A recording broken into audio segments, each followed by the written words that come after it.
Selamat pagi teman-teman semuanya. Saya harap semuanya sehat, baik, punya iman yang kuat. Ya, pandemi ini adalah masa ujian. Ya, dan kita mesti siap. Ini latihan sebetulnya. Tuhan buat kita lockdown ini, lock your door and down your knees. Tutup pintu dan tekukkan kakimu berdoa. Memang Tuhan akan melakukan suatu perkara yang besar setelah ini. Perhatikan, tiap peristiwa kita mesti tahu what next. Ya, tentu ada sebabnya. Jadi Tuhan izinkan ini supaya kita betul-betul bersiap. Jangan takut karena Tuhan yang empunya kerajaan. Kita ini disebut oleh Tuhan keluarga kerajaan. Ya, kamu bukan lagi orang asing dan pendatang, melainkan kawan sewarga dan orang-orang kudus. Nah ini penting ya. Kalau mau jadi warga kerajaan sorga, saudara mesti menjadi orang yang kudus. Ya, dan kita ini anggota keluarga Allah. Keluarganya Allah, bayangin. Kalau ada keluarganya kerajaan, siapa yang berani? Karena kerajaan pasti punya tentara. Nah, kita punya tentara yang kita tidak lihat. Malaikat-malaikat. Yakinlah, malaikat itu bersama dengan saudara. Dan kalau saudara cinta pada Tuhan, Tuhan kirim malaikat lebih banyak menjaga engkau. Ini mesti kita mengerti. Ya, hari ini kita berbicara tentang bagaimana keluarga kita ini bisa dilimpahi kemurahan. Semua orang senang kalau mendapat favor of God, kemurahan Tuhan. Ya, Matius 5 ayat 7 berkata,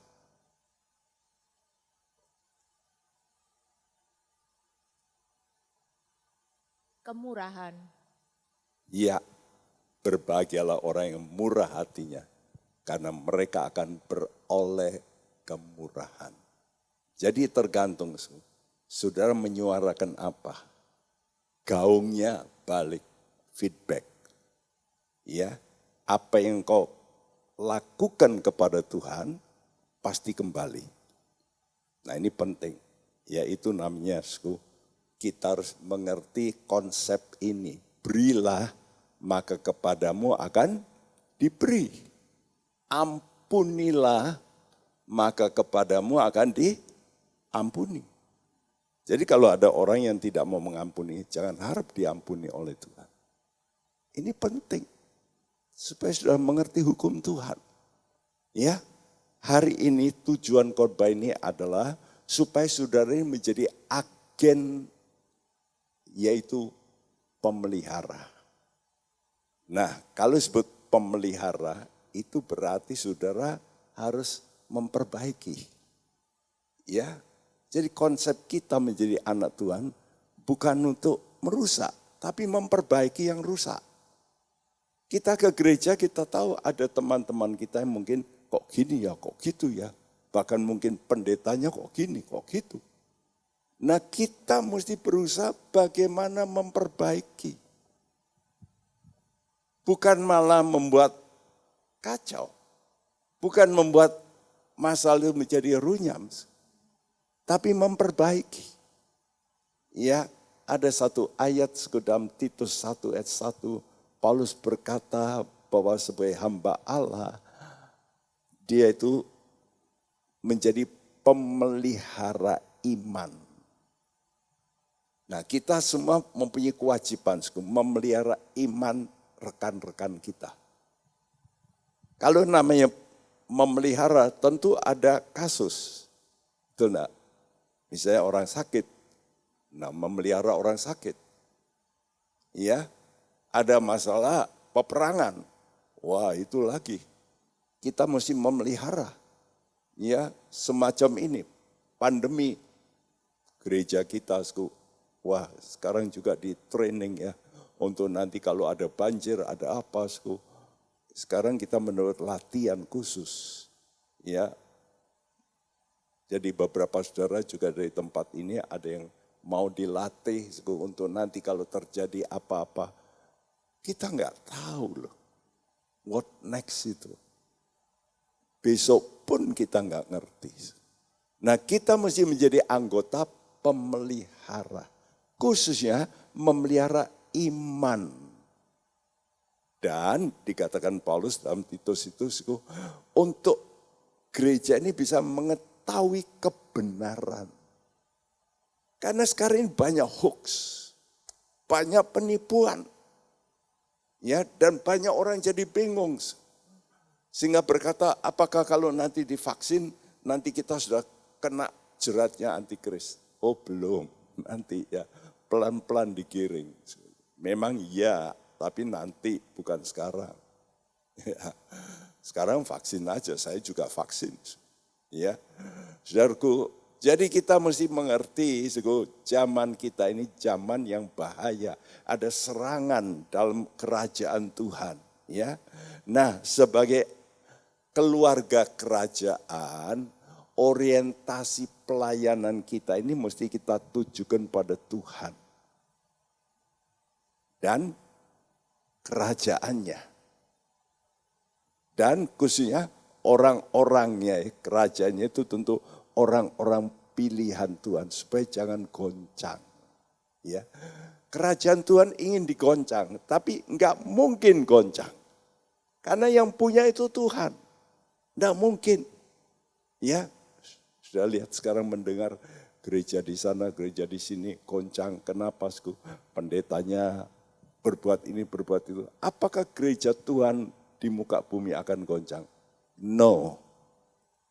Setempat, yes. Lokal, yes. Tapi kerajaan Tuhan, tidak. Walaupun mau didiskreditkan. Ya, sampai dulu masuk koran, wah kesempatanku diserang. Inilah orang Kristen kok begini, begitu. Memang memalukan, tapi itu ingin iblis itu membuat supaya hancur. Karena itu saudara juga mesti mendoakan pendeta-pendeta, hamba-hamba Tuhan suka aktif di gereja. Karena kalau mereka kena, nanti orang lihat tuh, gereja kok begitu. Nah, mari kita dengarkan firman Tuhan ini, Ibrani 12 ayat 28 sampai 29 berbunyi. Jadi karena kita menerima kerajaan yang tidak tergoncangkan, marilah kita mengucap syukur dan melayani Allah menurut cara yang berkenan kepadanya dengan hormat dan takut. Sebab Allah kita adalah api yang menghanguskan. Yes, karena kita menerima kerajaan yang tidak tergoncangkan. Kerajaan Tuhan gak mungkin goncang. Karena yang punya itu Allah yang Maha Kuasa. Tidak mungkin. Ya, mungkin ada riak-riak setempat-setempat. Tapi itu karena ulah manusia. Bukan nanti gereja ini akan hancur. No, never. Tidak akan. Karena itu marilah kita mengucap syukur. Jadi saudara jangan terpengaruh dengan kejatuhan si A, si B, kok gitu ya, kok gini ya. Orang bisa salah, tapi Tuhan tidak pernah salah. Karena itu apa harus menjadi ketekatan kita? Melayani Allah. Ya, bahasa Indonesia beribadah maksudnya to serve. Melayani Allah menurut, nah ini banyak orang melayani, tapi tidak menurut cara yang benar. Ya, cara yang benar itu mesti apa? Hormat dan takut. Nah, banyak orang nggak hormat dan nggak takut. Padahal Tuhan kata, kamu itu bangsa yang kudus. Kudus. Jadi kalau kita berbuat yang nggak kudus, kita mesti takut. Kami bangsa yang benar. Kalau kita melakukan yang enggak benar, mestinya dalam hati kita timbul takut. Karena kita nanti berurusan dengan Allah yang mengetahui, bukan hanya mengetahui dari luar, dari batinmu, inside. Ya. Jadi kita ini masih, waduh, nggak bisa. Tuhan ini taruh CCTV di batin kita. Jadi dia ngerti apa saja yang engkau rencanakan, mungkin punya ini, niat ini, motivasi. Dia ngerti. Karena itu kita tidak boleh membohongi diri kita sendiri. Jujur. Ya. Nah, bagaimana supaya kita punya rasa takut pada Tuhan? Melayani dengan iman. Kenapa saya katakan iman? Karena dalam Mazmur 3:8 dan 9 berkata, hai segenap bumi, gentarlah kepada Tuhan. Ya, hai seisi bumi, takutlah kepada Tuhan. Karena Dia berfirman dan jadi. Jadi omongan Tuhan ini yang harus kita takuti. Kalau Tuhan kata neraka, yes itu neraka betul. Siksa kekal. Banyak gereja nggak berani membicarakan ini. Justru ini yang Tuhan ngomong berkali-kali. Awas, hati-hati. Kenapa kita tidak boleh sama dengan orang dunia? Karena next time, nantinya kita akan memetik. Kita nggak lihat neraka, enggak. Tapi setelah mati, nanti lo kok gini? Ya sudah. Nggak bisa diubah. Wow. Dan siksanya kekal selama-lamanya. Ya. Karena itu kita mesti melayani dengan iman. Iman, tapi bukan hanya iman, yang mesti bekerja oleh kasih. Kenapa, Karena tanpa kasih itu sebetulnya iman kita itu untuk diri kita sendiri. Kalau dibilang kasih, ini untuk kerajaan Tuhan. Jadi saudara itu mesti mempunyai kasih yang mendorong perbuatan-perbuatanmu. Ya, hari ini kita belajar dari satu keluarga. Saya berkata ini keluarga hebat sekali. Dia berani mengambil risiko yang paling buruk. Tapi dia yakin, walaupun berisiko, saya tidak takut karena ini janjinya Tuhan. Ya, kita akan mendengarkan cerita tentang namanya seorang kaya raya, namanya Barsilai. Waktu itu terjadi pemberontakan, sudah baca di Alkitabku. Daud jatuh dalam perbuatan persinahan. Wah, ini pemimpin. Nah kalau sudah begitu, wah orang kan, ya persinahan Daud. Nah, kebetulan penasehatnya yang top, Alkitab katakan penasihatnya ini namanya Ahitofel. Kalau ngomong itu seperti nasihat Allah, pasti jitu. Ya. Nah, penasihat yang top ini oleh karena keluarganya, cucunya, yang namanya Batseba itu cucunya Ahitofel. Itu justru diselingkuhi oleh Daud. Wah, dia marah bukan main. Karena itu persis anaknya Daud ini berontak, yaitu Absalom. Maka Ahitofel ini gandeng dengan Absalom. Wah, di tengah seperti keadaan begitu. Jadi kerajaan lagi ribut. Ya. Tapi Daud bertobat. Begitu dia ditegur, dia bertobat, dia nangis. Dan bertobatnya betul-betul sampai dia puasa 7 hari, 7 malam. Gulung-gulung di tanah, dia tidak mau di istana. Nangis terus, ampuni saya, ampuni saya. Kalau sudah baca dalam Mazmur 51, bagaimana Daud bertobat luar biasa. Ya, nah memang kita mesti tahu, orang itu bisa salah. Tapi yang Tuhan inginkan berubah. Walaupun salahnya bagaimanapun besar, kalau dia mau bertobat, Tuhan tetap mau ampuni. Wow, itu Tuhan kita. He is a good God. Allah yang baik. Apapun kesalahanmu, kalau engkau percaya dan tobat kita balik, nggak mau lagi, Tuhan tetap terima. Yes, aku mau mengampuni kamu. Itu Allah kita. Nah, konsep ini dimengerti oleh orang yang namanya Barzilai. Karena Tuhan sudah menetapkan memang melalui Nabi Samuel bahwa yang pegang kerajaan itu Daud. Ya. Karena itu kita akan mendengarkan yang pertama ini, yaitu murah hati di tengah resiko. Wah, nggak gampang. Saudara lagi peperangan, ada dua kelompok, lagi setru, saudara mau pihak mana? Hah? Supaya aman gimana? Tengah-tengah netral, betul? Enggak lah. Nanti dulu, wait and see. Aku mau melihat. Ya toh.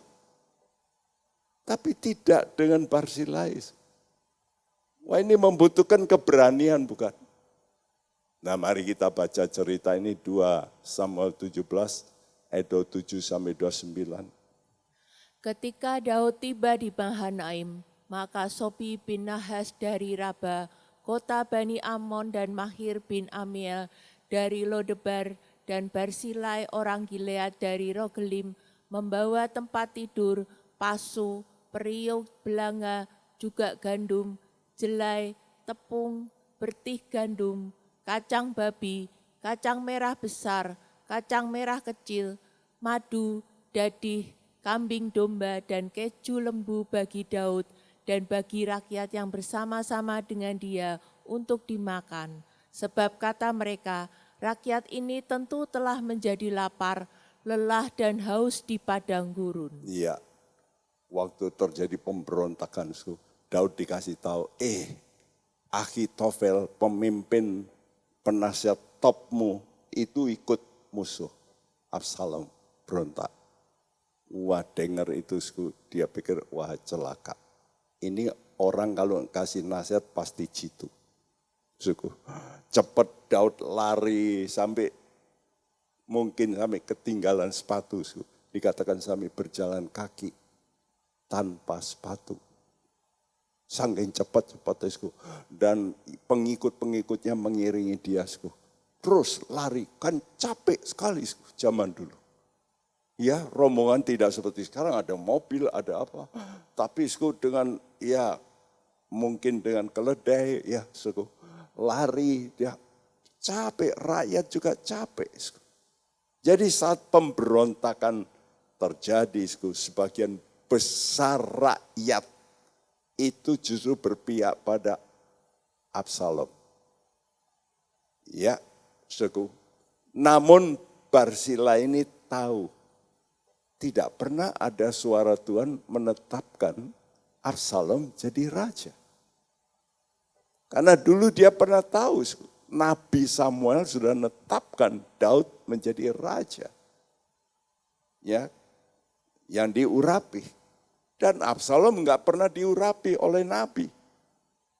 Jadi dia enggak mau ikut-ikutan. Jadi Daud ini jelas salah dalam moral. Salahnya besar sekali. Tapi Barzilai ini bisa memilah, ya, ini urusan pribadi atau urusan kerajaan Tuhan. Nah, anak-anak Tuhan mesti mempunyai pengertian itu. Ini kan urusan pribadi atau urusan gereja secara gereja Tuhan.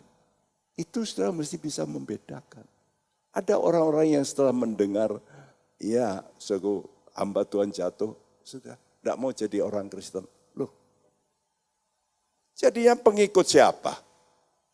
Pengikut hamba Tuhan, betul nggak?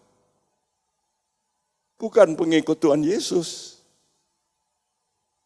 Iya mungkin pindah gereja nggak apa-apa, tapi jangan sampai melepas. Itu namanya ikut mempercayai pendeta. Nah ini loh masalahnya. Banyak orang itu nggak celek. Kok pendeta gitu bisa ya udah, nggak usah jadi Kristen. Sudah dengar tak? Banyak orang kecewa. Keliru besar. Tadi katakan apa? Kerajaan Tuhan tidak akan goncang. Tidak akan. Ya. Jadi Barsila ini dapat mengerti. Memilah penanganan Tuhan atas pribadi Daud. Pasti ditangani Tuhan. Karena Tuhan kata siapa menabur dia akan. Pasti deh. Pasti. Ya. Tapi dia ngerti penetapan Tuhan atas pemerintahan. Dulu sudah ditetapkan Daud ini menjadi raja. Jadi Allah bisa memulihkan, bisa. Ya, karena itu dia memasok makanan, minuman, bahkan tadi apa tempat tidur. Waduh, ini kan seperti gereja kita bikin ini. Ya sudah yang ikut ini dilatih. Nanti kalau ada apa-apa, wah bantu. Berapa kali sudah kita menangani orang-orang yang kebanjiran. Lalu dikirimi makanan. Nah mereka nggak bisa keluar deh. Makan dari mana? Ya, yang lalu sampai sakit kita belikan alat-alat untuk ya oksigen, tabung-tabung. Wah. Itu kan keluar, sampai kita beli perahu karet, tapi hilang, nggak tahu kemana. Kita perlu beli lagi. Jadi pasokan logistik Daud, ya, dan kepada Daud dan rakyat yang setia, itu risiko, betul nggak? Itu kan kok ikut Daud Barsila ini, kalau Ahitofel ngerti, pasti Ahitofel tahu siapa Barsila karena orang kaya raya. Di Indonesia ini orang kaya raya pasti sudah didata, betul. Pasti dimengerti. Nah ini kok ikut ini, masih Daud. Wah, padahal semua rakyat ikut Absalom. Ya, bukankah ini resiko yang sangat besar bagi Barzilai? Benar-benar ini resiko. Ya. Apalagi Barzilai tahu penasehat Daud sekarang ini Absalom musuh, justru penasehatnya Daud ngerti. Orang Jawa bilang ngerti jeroane. Nah, gimana? Ya. Selain itu risiko apa? Kekayaannya bisa disita. Karena dia bantu. Apalagi risikonya apa? Dia bantu rakyat yang lagi kelaparan. Loh, rakyat tuh. Yang berapa yang ikut Daud? Apa 100? Nggak mungkin. Pasti ribuan. Berapa ribu? Mungkin 4.000, 10.000. Betul nggak? Coba itu kasih makan itu berapa? Uangku kan habis. Loh ini betul nggak? Kalau saudara orang yang kikir, ngapain? Sudah resiko, duit juga habis. Wah, justru di saat kritis seperti itulah, butuh orang-orang yang punya hati, berani, berisiko. Ini kalau nggak punya kemurahan hati yang besar, nggak mungkin. Ya, Tuhan membutuhkan orang-orang yang berani. Kedua, Barzilai tidak nuntut. Bahasa Inggris dari terjemahan yang umum berkata, you must be, you must. Kamu harus. You must be compassionate. Kamu harus berkemurahan. Harus. Jelas ya? Jadi kalau jadi orang Kristen kikir, bisa masuk surga? Nggak bisa. Karena ini must, harus, wajib. Karena itu kita diajar untuk belajar memberi. Didiklah anak-anak saudaraku, ya kalau ke gereja, di sekolah minggu, kasih uang, nanti masukkan. Loh, kok banyak mie? Ya toh. Nah, makanya tergantung Anda, didiknya gimana. Kalau ke gereja, kasih receh. Ya anak itu nanti ya begitu. Ya, jadi nanti kalau dia besar, ya uang parkir untuk Tuhan. Loh, bayangin. Ada loh orang-orang kaya itu, kalau untuk Tuhan itu uang parkir. Tapi untuk pesta, waduh. Saya kadang-kadang cemburu rohani. Ya. Saya tahu juga ada satu keluarga yang dulu bikin pesta, kami juga diundang. Anaknya itu lagi ulang tahun. Wih, miliar. Anak umur sekian kok, keluar miliar. Itu loh dalam batin saya, kok bisa ya? Untuk anak gitu banyak, untuk Tuhan tidak. Kenapa? Ya kurang murah hati. Di sini katakan, just as your father, seperti bapakmu murah hati. Itu Lukas 6 ayat 36, 48, Lukas 6 ayat 48. Hendaklah kamu murah hati sama seperti bapakmu. Nah, kita anaknya siapa? Anak papi atau anak Bapa sorga?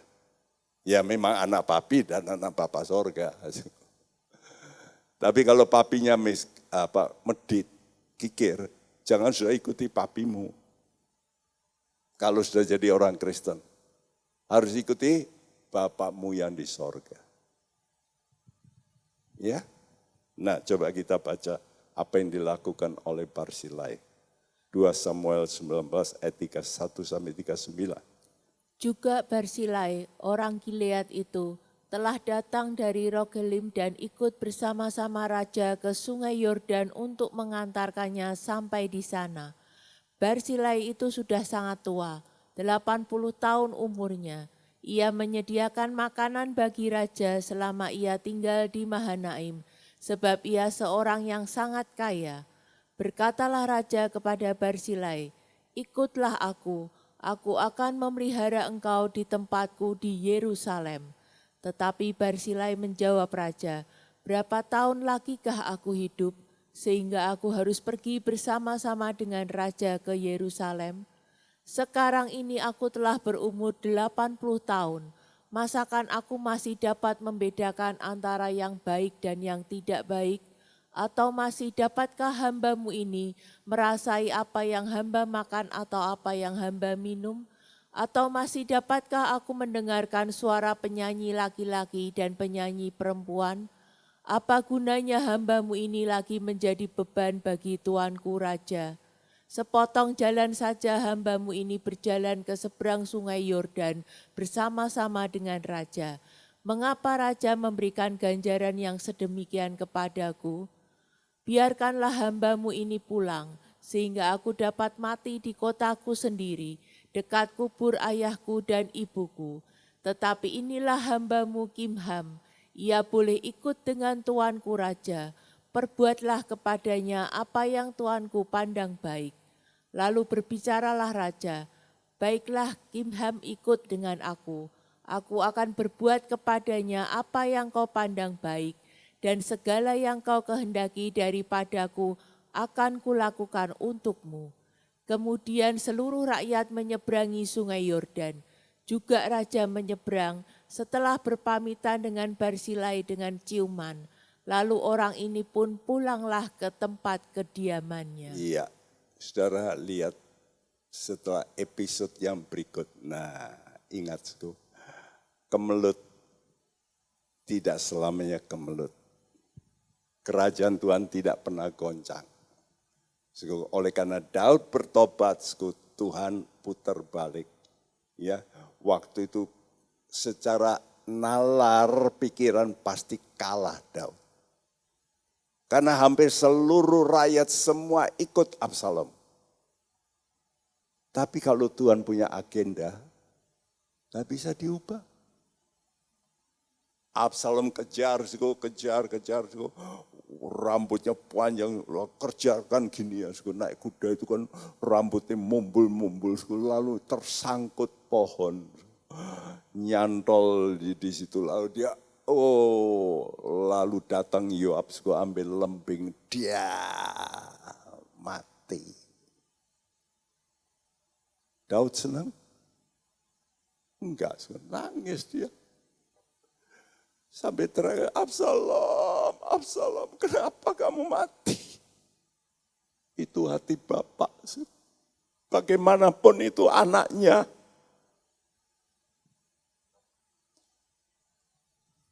Anaknya berontak, mau membunuh dia, menghina dia. Tapi waktu Absalom mati, Daud nangis bukan main. Inilah episode kemenangan, dia balik sekarang. Dia dulu keluar dari lewat nyebrang sungai Yordan, sekarang dia balik lewat sungai Yordan. Dan di situ ditemui Barsilai.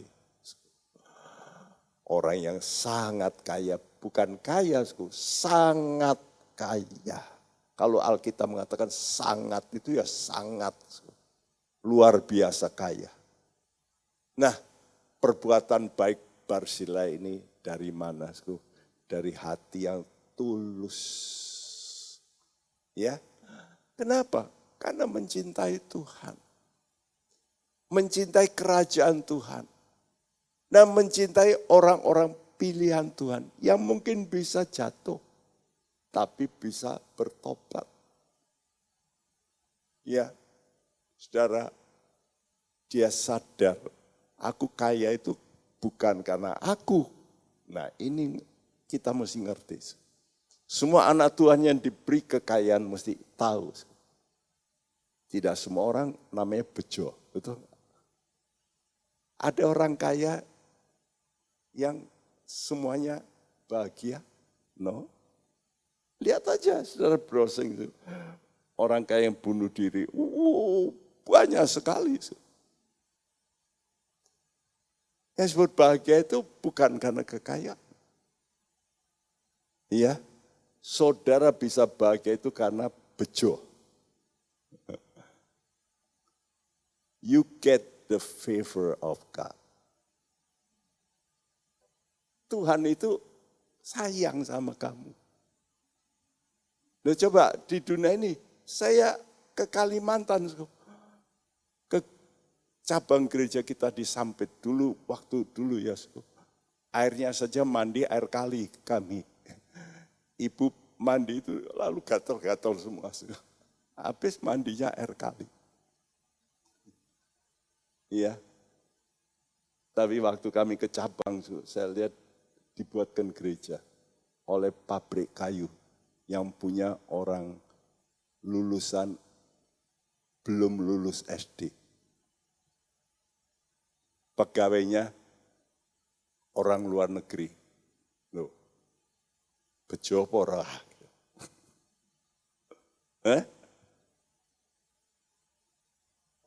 Nggak lulus SD, pegawainya luar negeri. Bukan sedikit, saya dengar berapa? 80 orang. Ini stafnya yang top. Pegawainya puluhan ribu. Loh, bejo apa ora itu? Bagaimana saudara? Ya, Amsal 10 ayat 22 berkata apa? Berkat Tuhanlah yang menjadikan kaya, susah payah tidak akan menambahinya. Iya. Kuli-kuli itu apa enggak susah payah? Kerjanya lebih keras dari saudara apa tidak? Lebih keras.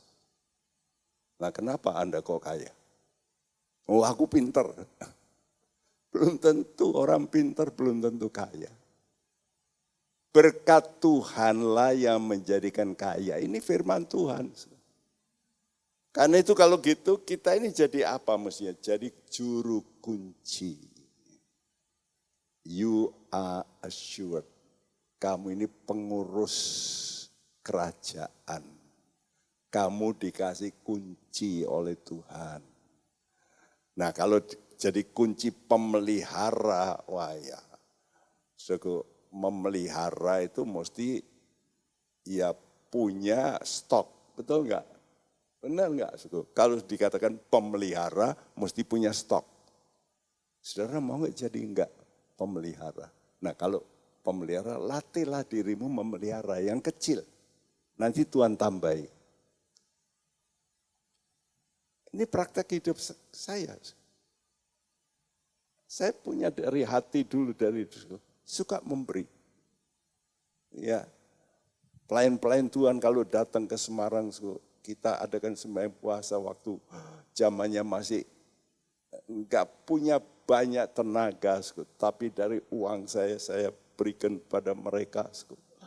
Pendeta-pendeta saya saudaraku beri pada mereka. Tuhan tambahi. Jadi kita ini menjadi pengurus kerajaan.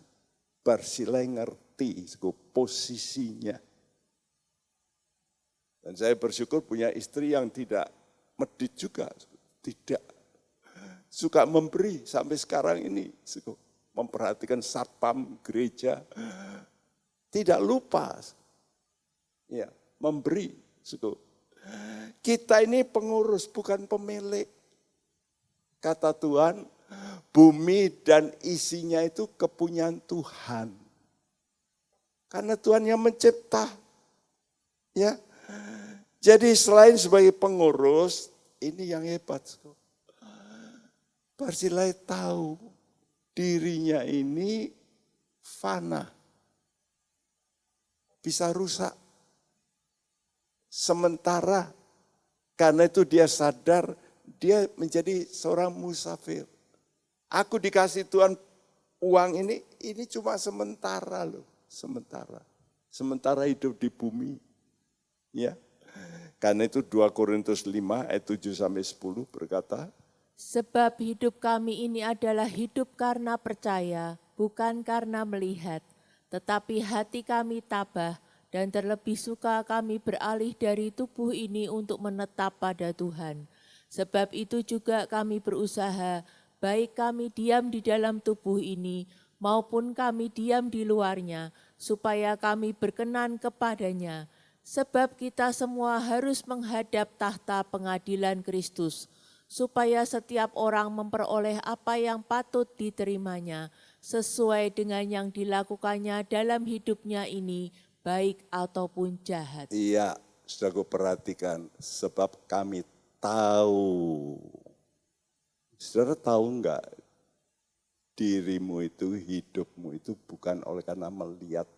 Kalau mau jadi orang Kristen, harus punya pikiran nih, saya hidup bukan karena melihat, tapi karena percaya. Sorga pernah dilihat belum? Kan belum. Neraka pernah lihat? Belum juga. Anak-anak muda kita 10 satu hari bikin retreat 10 orang mendapat penglihatan neraka. Bukan main-main itu. Tidak tahu di sini masih ada enggak pemuda itu yang pernah melihat. 10 orang lagi retreat di Bandungan. Melihat neraka, apa itu neraka? Baru mereka, tapi itu baru penglihatan. Nanti kalau betulnya gimana? Karena jangan main-main dengan neraka. Ya, saudaraku, kita ini akan beralih nanti. Paulus berkata, terlebih suka kami beralih dari tubuh ini, netap sama Tuhan. Tapi sementara kita hidup di dunia, kita mesti berusaha. Nah, berusaha apa? Berkenan sama Tuhan. Ingat ya, jangan sampai saudara cuma bagaimana bisa hidup cukup, kaya, tapi enggak berkenan. Nanti awas, celaka. Ya, itu nanti akan kekal. Supaya kami berkenan sebab kita semua, tidak peduli siapa saja, harus menghadap tahta pengadilan Kristus. Jadi nanti semua orang akan ditanyai oleh Tuhan, diadili. Ya. Nah, Barsila ini yakin menikmati hidup dalam dunia ini sementara. Sekarang dia raja sudah menang, raja berkata, yuk ikut aku. Barsila berkata, no, aku sudah tua. Ya, merasa apa? Cukup menikmati berkat dunia. Cukup puas, cukup. Usiaku sudah 80 tahun, kata Barzilai. Ini persis umur saya. Jadi saya juga merasa cukup lah. Kalau Tuhan mau panggil saya, ya silahkan. Saya merasa sudah cukup. Apa yang diinginkan oleh Barzilai? Menerima pahala Tuhan. Next time. Yang tidak kelihatan. Itu yang diinginkan. Nanti kalau dia ketemu Tuhan, diadili, Tuhan kata, you are good servant. Kamu hamba yang baik selama kamu hidup di dunia. Halo, nanti kita gimana? Nanti kalau ketemu Tuhan, apakah kita dengar suara Tuhan itu? Hai hamba yang baik. Atau, hai hamba yang jahat. Wih, celaka. Tapi yang paling hebat ini, Barzilai ingin bukan hanya dia diberkati, tapi generasi.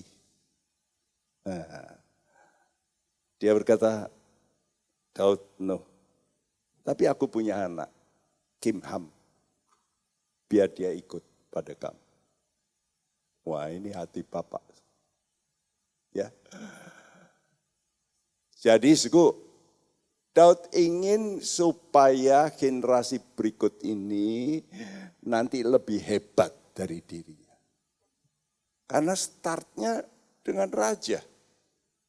Bayangin, kalau dengan raja punya power yang lebih, betul enggak? Nah, kalau dekat raja, orang sudah kaya, anaknya orang kaya, sekarang gandeng sama raja, oh iya ya sudah. Punya kekuasaan yang lebih. Nah itulah hati yang mulia dari seorang bapak. Ini bukan berarti untuk anak-anak saja loh. Saudara mesti mempunyai hati bapak. Hati bapak itu bukan hanya untuk keturunan biologis, tapi keturunan rohani. Ya, guru-guru sekolah minggu inginkan anak-anakmu nanti bisa menjadi orang yang hebat-hebat. Saya dulu permulaan gereja di Tanah Mas, dibantu oleh seorang anak sekolah minggu saya, waktu saya di Jakarta. Dia ingat, waktu saya jadi pendeta, dia dulu kan enggak mikir. Sekarang saya jadi pendeta, dia bantu saya. Anak sekolah minggu yang sudah putus berapa lama. Tapi dia kaya. Sekarang di Amerika. Ya. Dia mulai bantu kami. Saya butuh ini, saya butuh itu. Saya butuh untuk alat stencil, dia belikan. Dan saya stencil sendiri dulu. Ketik sendiri. Ya. Jadi sudah lihat, kalau sudah punya hati yang mulia, memberi. Anakmu itu sebetulnya banyak. Bukan hanya anak kandung, tapi anak rohani. Karena itu menjadi guru sekolah minggu, coba tanamkan. Ya, nanti upahnya itu besar. Ya, jadi saudara mesti mempunyai kerinduan menjadi penyalur berkat generasi. What you sow, you reap. Apa yang kamu tabur, kamu tuai. Ya, karena itu taburlah hal yang baik. Nanti sudah menuai. Setelah nikah mati, kan ditinggal ini cucu-cucunya. Itulah lagi saya dulu khotbah, ada seorang yang diberkati. Lalu dia datang ke rumah, begitu setelah mendengar anak saya mati. Pak Bekti, saya mau ikut membantu cucunya. Bapak, sekolah berapa? Sudah tahu sendiri, di Jakarta, berapa itu? Jangan sudah pikir saya minta gereja, oh cucu saya juga. No. Ya, sini ada Ibu Megawati. Aku tidak pernah minta untuk. Tapi Tuhan bisa, itu loh orang yang sudah saya tabur puluhan tahun. Datang. Saya mau bantu. Habis gimana? Dulu yang menghidupi anak saya. Mantu saya pendeta, gajinya juga berapa. Gak bisa nyekolahkan di Jakarta. Gak mungkin. Jadi sudah ngerti, kami di gereja ini, kami bukan sembarangan pakai uang Anda. No. Sekali lagi tidak. Ya. Kami pakai uang saudara untuk membantu gereja-gereja, membangun dan sebagainya. Ya. Apa yang kamu tabur, kamu tuai. Karena itu setelah Daud mau meninggal, dia pesan sama anaknya Salomo. Salomo, ingat ya, ada orang yang berbuat baik kepadaku. Barzilai. Kalau enggak ada dia, enggak mungkin aku bisa lari. Kalau tanpa kekuatan logistik, gimana? Kakakmu dulu mau membunuh aku. Rakyat juga mau membunuh aku. Ini loh, kamu mesti ingat ini. Barzilai. Mari dibacakan 1 Raja-Raja 2 ayat 27. Tetapi kepada anak-anak Barzilai, orang Gilead itu, haruslah kau tunjukkan kemurahan hati. Biarlah mereka termasuk golongan yang mendapat makanan dari mejamu, sebab mereka pun menunjukkan kesetiaannya dengan menyambut aku pada waktu aku melarikan diri dari depan kakakmu Absalom. Iya, Daud pesan sama Salomo, jangan lupa, kamu mesti ingat kebaikan Barzilai. Kalau enggak ada dia, enggak tahu papi ini bisa jalan terus tidak. Dikejar musuh. Bisa mati. Rakyat juga haus, lapar. Gimana mau perang? Enggak mungkin. Pertolongan Barzilai luar ini diingat oleh Daud.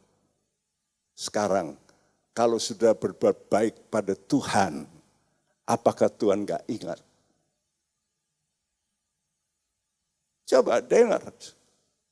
Kalau Anda berbuat baik pada Tuhan, apakah Tuhan tidak ingat Anda?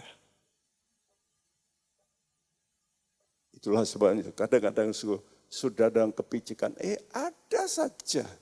Tuhan ingatkan orang yang gak pernah sudah pikirkan loh ya. Begitu anak saya mati itu saya juga tidak pernah mikir orang ini akan juga mau turun bantu. Tidak pernah mikir. Datang khusus dari luar kota. Ibrani 6 ayat 10. Sebab Allah bukan tidak adil sehingga ia lupa akan pekerjaanmu dan kasihmu yang kamu tunjukkan terhadap namanya oleh pelayanan kamu kepada orang-orang kudus yang masih kamu lakukan sampai sekarang. Yang masih kamu lakukan sampai sekarang. Nah inilah, kalau sudah melakukan bukan cuma sekali, 2 kali. Itu harus jadi habit Anda. Itu namanya sudah betul-betul punya kualitas begitu. Kadang-kadang orang murah hati ya kebetulan dapat Gang Dao. Nah, ya wis lah. Tapi setelah itu tidak. Tapi kata Tuhan, yang kamu masih lakukan sampai sekarang. Kesimpulan, jadilah keluarga agen pemeliharaan Tuhan. So di Barsilai, apa sku? Agen pemeliharaan saat kerajaan diserang. Semacam sekarang ini, gereja Tuhan ini diserang. Berita-berita di koran. Kalau saya baca peristiwa di Surabaya, gitu, pasti saudara juga dengarlah yang gede-gede peristiwanya masuk koran berkali-kali. Itu kan aduh gereja diserang. Gimana hatimu? Sedih apa? Oh, memang itu pendeta bobrok. Ya memang. Tapi saudara jangan judge. Ya. Tapi kita mesti aduh Tuhan. Gerejamu diserang. Apa tugas kita? Menguatkan teman-teman kita yang mendengar berita itu terus, nah saya mesti menguatkan. Ya, supaya kita ini bisa ikut Tuhan yang benar. Menurut cara yang berkenan. Kalau enggak yang geblak, jatuh. Ini pertama, saudara harus menjadi agen pemeliharaan. Sekarang ini gereja lagi diserang ini. Berita kan terus, ya berita luar negeri. Kalau saya mendengar berita luar negeri, seorang yang hebat runtuh. Aduh, lagi ini wah berita tersiar gitu rupa. Rasanya ada, aduh. Nah ini yang dengar kadang-kadang, apa kata orang? Sama sajalah agama. Sampai saya dengar gitu, sama saja. Agama ini semua baik. Sedih. Ya, ini Barsilai berdiri. Sekarang Kimham, anaknya. Dia disuruh ikut. Kayak untuk apa? Ini baru hancur. Apa bisa cepat pulih? Tidak tentunya. Butuh waktu. Nanti saya lihat cerita bagaimana Daud mengalami pemberontakan yang berikut. Tapi ada Kimham. Aku titipkan. Woi, saudaraku, ini bukan untuk memelihara sekarang, memulihkan. Repot tuh, memulihkan itu. Memelihara saat diserang ya repot. Memulihkan itu seperti membangun kembali. Tidak mudah.